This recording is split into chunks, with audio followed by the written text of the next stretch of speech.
ስለ ሴጋ ፕሊስ ኦኬ ከየት ልጀምር? አንዳንድ ሰዎች ስትረስን ዝቅ ማድረጊያ ይላሉ። አንዳንድ ሰዎች ግንኙነት ላይ ያለኝን ጉብዝና መፈተሻ ይላሉ። አንዳንድ ሰዎች ጀስት ግንኙነት ማድረግ ስለማልችል ሴት ጋር መቅረብ ስለማልችል ስለምፈራ ምናምን ይላሉ። ጭንቀትን አራግፋለሁ ብሎ ሴጋ መምታት የጀመረ ሰው ሴጋ ራሱ ማለት ነው ጭንቀት እየፈጠረበት ይመጣል። ስፒሪቹዋሊ መንፈሳዊ ምርብሽ ስለሚያደርገው ማለት ነው። ግንኙነት ላይ ያላችሁ ነገር መፈተሻም አይሆንም፣ እሱን ተውት። ከዛ በኋላ ደግሞ ከሴት ጋር ብዙም ስለምፈራ ሴጋ በመምታት ራሴን እንትን አደርጋለሁ። ሴት አጠገብ እንዳትደርሱ ነው የሚያደርጋችሁ። እዚህ ምንም አይሰራላችሁ ማለት ነው። ሁለተኛ ደግሞ ሴጋ ለረጅም ጊዜ መታችሁና የስንት ጊዜው ነው የምትመቱት የሚባል ነገር አለ። እሱስ ደረጃ የደረሳችሁ ሰዎች አሉ። እናንተ በትክክል ፕሮፌሽናል የሆነ ሄልፕ ያስፈልጋችኋል።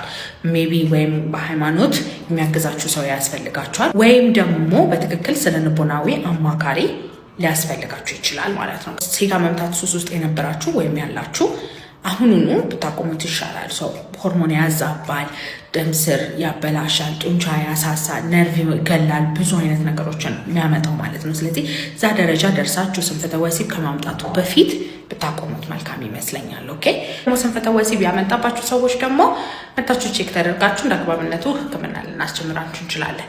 በማንኛውም ስንፈተ ወሲብ መታከም ከፈለጋችሁ ባዮ ላይ ባስቀመጥኩት ስልክ ቁጥር ደውላችሁ ቀጠሮ ማስያዝ ትችላላችሁ። ባይ ባይ።